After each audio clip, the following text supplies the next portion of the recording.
nosotros Richard Medina. Vamos a continuar hablando de economía. La economía siempre es importante y está en la vida diaria de todos nosotros. Buenos días, Richard. Muy buenos días, don Julio. Para mí es un placer estar nueva vez con ustedes. Un saludo a este elenco de estrellas y un saludo también a todos los que nos escuchan a través de las distintas plataformas y de la emisora. Bueno, se produjo el informe reciente por la última visita de una misión del Fondo Monetario Internacional. Entonces, vamos a ver qué piensa de este informe. Bueno, creo que lo conversamos hace un par de semanas. El fondo tiende a ser muy diplomático con las cosas que dice. Normalmente no dice que las cosas si van mal, que van mal, sino que le da la vuelta, sí. Sí, el fondo habla de que tenemos un crecimiento sostenido de los últimos 20 años, lo cual yo creo que es bastante positivo. Tenemos estabilidad social y política. Ahora bien, el fondo al final hace unas recomendaciones, yo creo que un poquito fuertes para los estilos del Fondo Monetario, en especial la vinculada con reforma fiscal y reforma del sector eléctrico. En la parte del sector eléctrico ellos ponen o hablan de que hay que aumentar la tarifa, que hay que ir subiendo gradualmente la tarifa. Yo soy de opinión que antes de aumentar la tarifa hay que reducir las pérdidas, porque si se aumenta la tarifa en magnitudes importantes, van a haber hogares, van a haber negocios que pagan la electricidad, pero que ante ese aumento de tarifa van a tratar de moverse a no pagar. Y en el caso de la reforma fiscal, si bien es cierto que necesitamos mejorar la posición fiscal del gobierno, que el año que viene va a ser un poquito quizás más deteriorada que este año, pienso que hay que primero tratar de reducir o mitigar ciertos gastos, en especial el gasto de subsidio eléctrico y el gasto en general de subsidios que tiene el país. Richard. Tú sabes, escúchame, que me daba un poquito de risa porque veía un editorial del día de hoy que dice en busca de periquito en el informe del FMI, es decir, lo que no dijo el FMI. Lo que hemos visto que está planteando el FMI, estamos buscando periquito. Pero ¿qué resulta? Que en el mismo periódico que en su editorial habla de que se le está buscando periquito al informe del FMI, entonces tiene las preocupaciones de un grupo economistas, instan a prestar atención a sugerencias del FMI. No son periquitos. Los periquitos son de nosotros, maestro. No son periquitos. Son evidentemente que hay cosas ahí que llaman la atención y que como tú dices son incluso directas, no son simuladas. Así es. Porque no hablan de que de reestructuración, usted tiene no. Usted tiene que hacer una reforma fiscal. Ese informe lo plantea ahí de manera categórica. Sí. Al final lo dice, pero lo dice. lo dice. Y yo creo que fue un poquito más fuerte. Richard. Sí, todo eso lo Richard, plantea. Claro. Hace mucho tiempo, y creo que voy a insistir siempre en eso, he dicho que en este país se pierde más dinero por despilfarro que el que se va por corrupción. Hay un sinnúmero de cosas que se hacen. Yo me quedo observando, por ejemplo, el informe del FMI. Para mí la única cosa diferente que dijo el fondo en los últimos 30 años es que le presten atención a las alianzas público-privadas. Bueno, llamó la atención de entonces, la única cosa. Entonces, tú buscas, por ejemplo, los informes de los últimos 30 años y el fondo el mismo. La economía va bien, deben mejorar el gasto, ¿qué? Hay necesidad de tener 2 semanas una reunión con el fondo. Vino, queso, camarero, aire prendido. Desbaratando cuarto para que al final nos digan lo mismo que 20 años, doña, la misma vaina. ¿Quién no sabe que no es una reforma en este país? ¿Quién no sabe que hay que reducir la pérdida? ¿Quién no sabe en este país que el gasto hay que mejorarlo? Hay que desbaratar 2 semanas de cuarto en esa vaina. Bueno, el fondo viene en esta ocasión en el análisis anual del artículo 4. Entonces, todos los países miembros del fondo, como República Dominicana, tienen que recibir esa comunicación. Claro. Y además recordemos hay que cumplirlo. Y también recordemos que parte de lo que hace el fondo acá, además de escuchar al gobierno, es también reunirse con diversos sectores sociales, analistas independientes y escucharlos. En base a eso, yo creo que el fondo, como tradicionalmente lo ha hecho, da unas recomendaciones. Creo que esta vez fueron un poquito más fuertes, menos diplomáticos que como uno acostumbra a escucharlo. Pero habrá que esperar el documento ya formal del artículo 4 a ver qué temas ellos realmente le dan más preponderancia dentro de las recomendaciones. Richard, quería preguntarte porque con relación a algo que dice el fondo en ese informe, de que la economía dominicana para este año estaría creciendo alrededor de un 3%. En esta misma semana estuvo aquí con nosotros el economista, bueno, en el día de ayer, el doctor Jaime Aristi Escuder. Y Jaime dice que él sigue con su proyección que tuvo desde principios de año, de que la economía crecerá en este año un 2.5%. Me gustaría conocer cuál es la proyección que tú tienes con respecto a los elementos que has visto para nuestra economía en este año 2025. Yo creo que crecer 3%, como es la posición más o menos oficial del gobierno, va a ser más difícil este año. Ya quedan apenas 4 meses para que termine 2025. Pienso que el crecimiento, y lo he dicho en varias oportunidades, varios programas, va a estar más cercano al 2.7.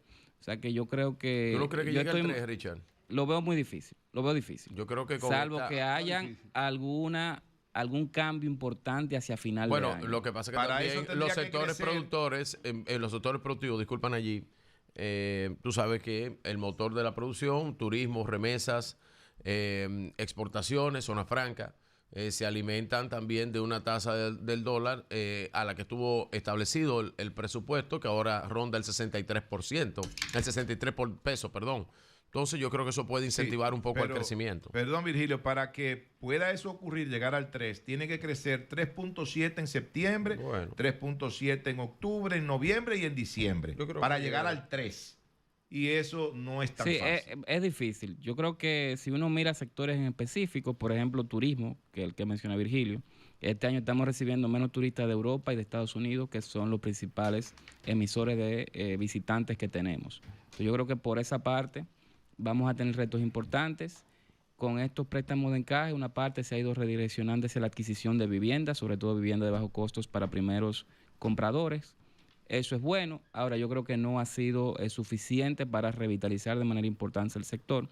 Y si eso no pasa, dentro del PIB, construcción es el sector más grande, pues yo veo difícil que se crezca ahí. ¿Y lo del oro, cuánto pudiera aportar en eso, el crecimiento con el tema del oro? Lo que pasa es que el sector de minería es bastante pequeño dentro del PIB. Entonces, al principio de año no hubo tanto minado de material por la empresa más grande que hay aquí de minería.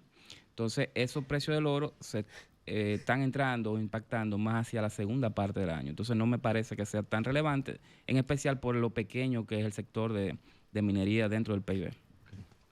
Richard, se está dando la situación ahora de que probablemente la Reserva Federal de Estados Unidos, el Banco Central, baje las tasas de interés. Es un pedido se ha hecho hace tiempo, un pleito entre Donald Trump y ellos, pero parece que se va a dar por... ¿Cómo va a beneficiarnos a nosotros de manera particular? ¿Podrá eso servir para definitivamente frenar la situación del dólar? Yo creo que la reducción de tasas de interés en Estados Unidos va a ser una muy buena noticia, no solamente para República Dominicana, sino para todos los países del área. Actualmente se están reuniendo ayer y hoy en la reunión, hoy van a anunciar las decisiones. El mercado ya ha internalizado, entiende que va a haber una reducción de 25 puntos básicos, o sea, 0.25%. Van a haber gobernadores dentro de esa reunión que van a decir, mira, queremos que baje más, o sea, baje 50, hay otros que van a decir que no quieren que baje, pero yo creo que el promedio y la votación va a ir a que sea nada más 0.25. Lo que viene en incertidumbre es qué va a pasar de aquí en adelante. O sea, yo creo que el presidente de la Reserva Federal, el Banco Central Americano, Jerome Powell, sí dice que hay mucha incertidumbre, sobre todo con el tema de los aranceles. Hace aproximadamente 10 días, Donald Trump cambió los aranceles o eximió de aranceles a una serie de productos que no se fabrican en Estados Unidos. Esa noticia no ha sido tan comentada. Entonces, yo creo que eso puede cambiar un poco la manera en que ellos hablen hacia futuro. Y pienso que pueden señalizar más reducciones de tasa de interés. Y eso es buena noticia. Eso es buena noticia. Y el trabajo, las estadísticas de trabajo que también se cayeron con Donald Trump ahora. Sí. ¿Eso influyó para esto? Yo creo que influye porque mientras se tiene un mercado de trabajo Sí. creando menos empleos, pues lo que se ve es que la economía no está tan dinámica, como se pensaría. Por lo Sí. tanto, una reducción de tasa de interés hace más sentido porque a medida que baja la tasa de interés en Estados Unidos, pues la gente coge más hipotecas, se endeuda, Sí. compra más cosas y la economía comienza a subir. Richard, En mire, el caso de cómo nos beneficia, bueno, si hay menor tasa de interés en Estados Unidos, aquí el Banco Central puede fomentar un ambiente de menores tasas de interés, lo cual es positivo para el crecimiento. Richard, mire este Richard, asunto. Perdón. Déjame ver si hago un símil con esto. Es un individuo que tiene una enfermedad que evidentemente que si no se medica se va a morir. Pero entonces el medicamento es tan fuerte que es probable que termine envenenado con el medicamento. Oye bien, hago esa comparación por el tema de las medidas que ha tomado ahora la Junta Monetaria y el Banco Central para mitigar el tema de la tasa de cambio, ¿verdad? Que estaba por las nubes. Ahora, las autoridades necesitan generar un crecimiento importante ya en el último trimestre del año para ver de qué forma podemos crecer lo más que se pueda. Quieren llegar a 3 como Y sea. para eso, obligatoriamente necesitan que los generadores de divisas, que son los que están sustentando la economía, puedan crecer. Esa gente necesita que el dólar esté bastante alto. Entonces, ¿de qué forma le metemos el guante a eso si al mismo tiempo estamos tomando medidas para que eso se estabilice? Y la gente que puede ayudar al crecimiento a final de año necesita que el dólar esté bastante alto. ¿Cómo hacemos así? Y además, en ese sentido, las medidas de la Junta Monetaria implican un control en el manejo de las divisas. Es decir, que si tú tienes aspiración de crecimiento económico, al tú disminuir la actividad limitar la actividad de la divisa, está limitando también la actividad económica. Yo creo que hay varias cosas. Primero, el Banco Central, si bien es cierto que aquí hay flotación del tipo de cambio, cuando aumenta de manera muy importante, en un periodo de tiempo pequeño, hay preocupación. Yo creo que el Banco Central actuó sobre eso. No era nada que sorprendiera. Con el instrumento que se ha actuado, que es con un código de conducta, con el registro de operaciones de las casas de cambio y de puestos de bolsa con transacciones mayores a $10,000, creo que eso no se ha todavía como interiorizado bien en el sector financiero, sobre todo ese sector financiero que va a estar ahí transparentando, ¿no? O reportando esas transacciones. Pienso que no es tan descabellado este tema porque lo que le hace que permite más transparencia. Aquí había un tema, sobre todo después de pandemia, que ciertos agentes financieros estaban teniendo una diferencia entre compra y venta de dólares muy amplia, más amplia que otros agentes financieros, lo cual llamaba la atención. Yo creo que con esto se va a ir más o menos corrigiendo esa práctica. Ahora bien, el tipo de cambio yo creo que, entre otras cosas, bajó por esa información que se dio, pero también porque el Banco Central tenía unos días inyectando dólares. Y eso yo creo que va a ser más visible, o el banco va a tener más fortaleza para ello, una vez que el gobierno haga las emisiones de bonos soberanos que faltan. Yo estimo que faltan alrededor de 1.750, 1.900 millones de dólares de bonos soberanos.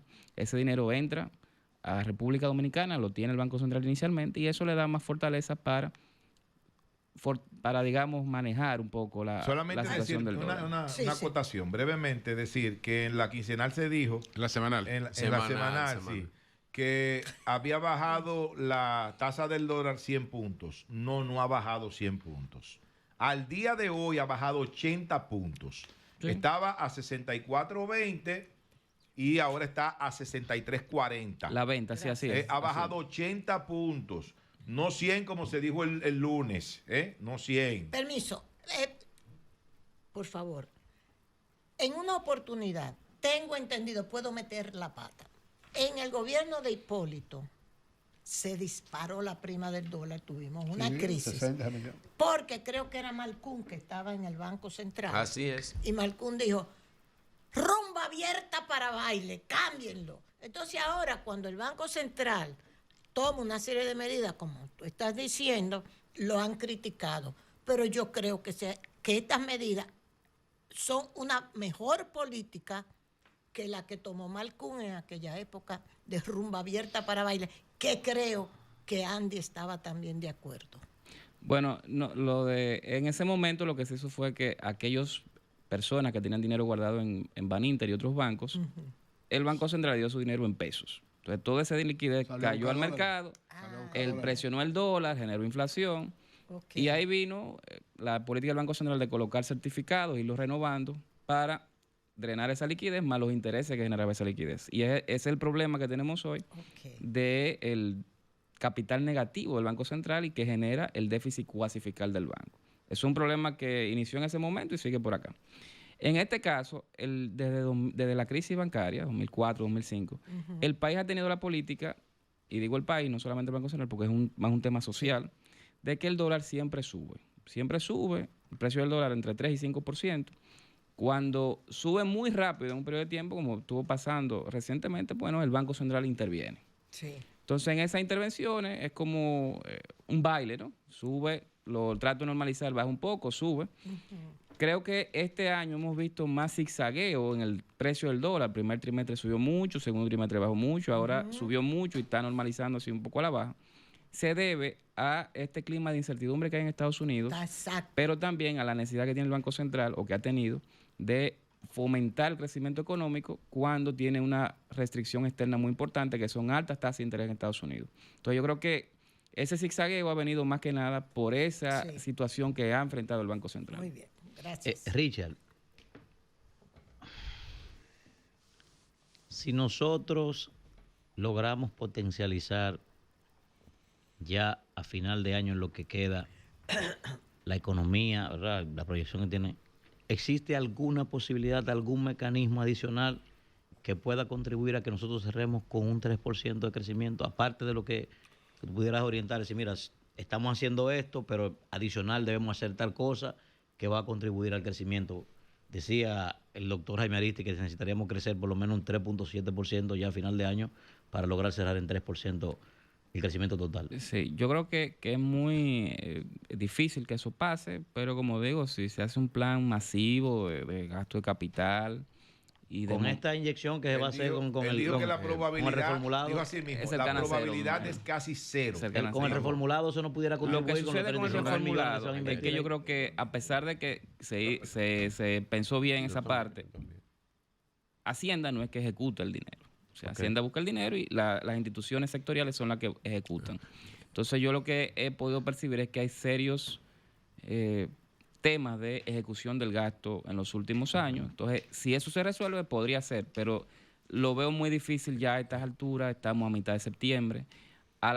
Cuando venga a inyectarse ese dinero efectivamente en la economía, va a ser quizá noviembre, y es muy difícil tú tener un crecimiento tan importante en mes y medio, sobre todo en diciembre, que ya a nivel de construcción de obras la cosa se pone más lenta. A las obras que tenemos abiertas, Richard, pudiéramos inyectarle ese dinero de manera rápida, ¿no? Hay que ver el estado. Por ejemplo, hay algunas que probablemente tienen ubicaciones esperando pagos. Entonces, si tienes el dinero, paga, ya esa obra se realizó, o sea, esa ubicación se realizó. Si con el dinero que tú prometes después de pagar que vas a pagar, bueno, puede seguir dinamizándose, podría ser, pero yo veo muy difícil ese crecimiento de 3%. Lo vería más cerca del 2.7. Richard, Estados Unidos está ahora mismo en una estanflación. ¿Es correcto el término? ¿Aplica? Defínanlo. No, hay inflación sin crecimiento y desarrollo económico. Y crecimiento. Don Vigilio es hermano de uno de los mejores economistas del país. Por lo menos algo lo asesora. Y hermano también de una profesora de economía del INTEC. Y hermano de Sara, también, de otra economista. Sí, claro. Tu hermano sí. Depende. Profesora del INTEC. Profesora del INTEC, Richard es su coordinador. Es lo mismo. Defina la inflación. Esta inflación es tu tener inflación y no crecimiento económico. ¿Está plenamente Estados Unidos en una estanflación? No, hombre. Yo creo que en Estados Unidos hay un tema de inflación, no hay un problema de inflación alta. Yo sí creo que ellos tienen inflación más persistente que lo que se esperaba. Es decir, se esperaba que fuera bajando más rápidamente y no ha bajado tanto. Sobre todo porque el efecto de los aranceles de abril de este año se ha ido desarrollando más lentamente de lo esperado. Entonces, no sabemos ahora bien cuándo va a entrar ese efecto completo. Los cambios que hizo Donald Trump, de algunos sacando una serie de productos de las tarifas, de los aranceles, pues probablemente le quiten presión a la inflación. O sea, yo creo que no hay un problema de inflación Creo como que lo tal, dije mal. sino de persistencia. Le tumbó la teoría ya. No, no, yo le estoy preguntando. Finalmente, Porque- No, porque fue una pregunta No, que el le hizo. economista No, porque- de verdad le tumbó la No, teoría. Ya, no, hombre. porque lo definen, Ya, hombre, lo mira, definen, no los te demócratas expliques. están definiendo la Eso economía mismo. norteamericana que está en un proceso de estanflación, lo ha Richard, dicho. No, eso Richard, no, lo dijo usted ayer aquí, no fue los demócratas, fue usted que lo dijo. Yo lo dije, yo lo dije, Pero adelante profesor. ya, Consuelo. Julio, mira. Pero yo estoy diciendo lo que dice la oposición norteamericana. Richard, ¿Cómo es? que no me hace Adelante. reír. Mándele un pote atrás, doña. Usted quería hacer una pregunta. Adelante. Carajo, pero déjeme hacer, Ah. Richard. Todo esto, el Fondo Monetario, pero el PNUD, y se lo dije ayer a Jaime Ariste, RD crece en desarrollo humano, pero con mucha desigualdad. Eso es tan preocupante como todo lo otro. Eso es así. Yo creo que es así. Sí, típicamente, bueno, hay que ver dónde está el país ahora mismo. Recientemente hubo una caída importante de los niveles de pobreza y cuando hay caída de niveles importantes de niveles de pobreza, pues puede ser por dos razones, o porque todo el mundo mejora o porque la gente que era pobre mejora más que la gente que no era pobre. Entonces, yo creo que hay un periodo en la historia de los países que reducen su pobreza donde mejora mucho la calidad de vida de la gente que era pobre y luego se ve que la gente que no es pobre mejora un poquito más y aumenta la desigualdad. Quizá estamos ahí en República Dominicana, no lo sé Pero todavía. Andy ha dicho que los subsidios están llegando a gente que ni los necesita, que es una política de subsidios, subsidios, subsidios. ¿Cómo es eso entonces? Bueno, los principales ¿Por qué eso subsidios... saca a la gente de la pobreza? No, los subsidios no sacan a la gente de la pobreza, le permiten tener una calidad de vida temporal y desarrollar capacidades, o eso sería lo ideal, desarrollar capacidades para que posteriormente con sus ingresos puedan salir de la pobreza. En el caso dominicano hay un problema con los subsidios, y es que los principales subsidios son el subsidio eléctrico, 1.800 millones de dólares, que es un subsidio amplio, probablemente beneficia, entre comillas, a muchos hogares pobres, pero beneficia a muchas empresas y hogares que no son pobres. Y Sí. también el subsidio de las gasolinas, que beneficia más que nada a hogares que no son pobres. Richard, bueno, hasta hace unos años el modelo que todos buscábamos era Chile. Todos los países buscaban de alguna manera parecerse a Chile en cuanto al crecimiento, aún después de la transición de la democracia, que fue un país que siguió creciendo. En estos momentos, ¿cuál es el modelo? ¿Qué país nosotros podemos seguir? ¿En cuál nos podemos fijar más o menos similar a nosotros? Bueno, nosotros deberíamos tener un aspiracional de ser como los dragones asiáticos en sus inicios, como lo fue, claro, como lo fue Corea del Sur, como lo fue Taiwán, como lo está haciendo ahora Vietnam, como lo fue Singapur, que fueron países que lograron hacer una reforma educativa profunda y rápida, lo cual mejoró notablemente las competencias de su mano de obra. Eso permitió atraer mucha inversión extranjera. Eso fue uno de los factores principales. Claro que sí, claro que sí. Y lo está haciendo Vietnam. Vietnam hizo su reforma educativa en los 90, principios de los 90, y hoy miren los resultados. Sí. Vietnam exporta, es líder de los líderes mundiales en exportación de instrumentos y bienes electrónicos, que es un aspiracional de cualquier país de ingresos medios o medio alto como nosotros. Entonces yo creo que hay que hacer una reforma educativa profunda, fijarnos en qué hicieron los países del Asia, ver qué está haciendo Vietnam, ver qué va a hacer Filipinas, ver qué hizo Taiwán, qué hizo Corea del Sur cuando inició su despegue y tratar de parecernos a ellos. Creo que ya no debemos parecernos tanto o compararnos tanto con países de América Latina, porque realmente nosotros tenemos 20 años creciendo más que ellos, con mayor estabilidad económica, mayor estabilidad política y social. Richard, pero entonces ahí toma mayor fuerza el planteamiento que Julio está haciendo, porque fíjate que esos países hicieron reformas educativas. ¿Cuál ha sido el principal problema? Que hemos hecho reforma educativa sin ver el modelo productivo. Así Eso que mismo. Julio plantea, tú tienes que tener una visión económica de dónde tú quieres dirigirte y después que tú defines esa visión económica, entonces tú diseñas un modelo educativo para que alguien operacionalice eso que tú has definido. Entonces, si nosotros no nos abocamos a una reforma educativa sin antes tener una visión económica de qué es lo que queremos ser, estamos fuñidos. Vamos a tener lo mismo que tenemos hoy, un grupo de profesionales que no encajan en el modelo que tenemos, no encuentran empleo.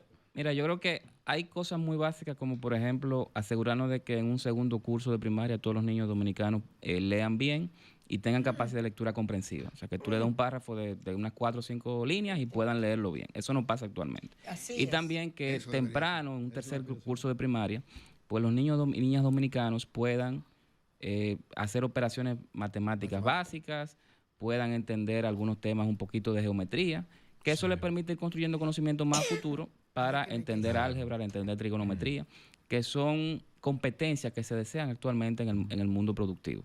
Ahora bien, nosotros, como tú bien dices, sí debemos ver qué tipo de escalera queremos subir. Yo entiendo que debemos enabonarnos produciendo piezas para la industria mexicana, o sea, asociarnos con la industria mexicana, que tiene un acuerdo de libre comercio en Estados Unidos, exporta mucho a Estados Unidos, sobre todo bienes industriales, y nosotros podemos irnos metiendo ahí a lo que vamos desarrollando capacidades.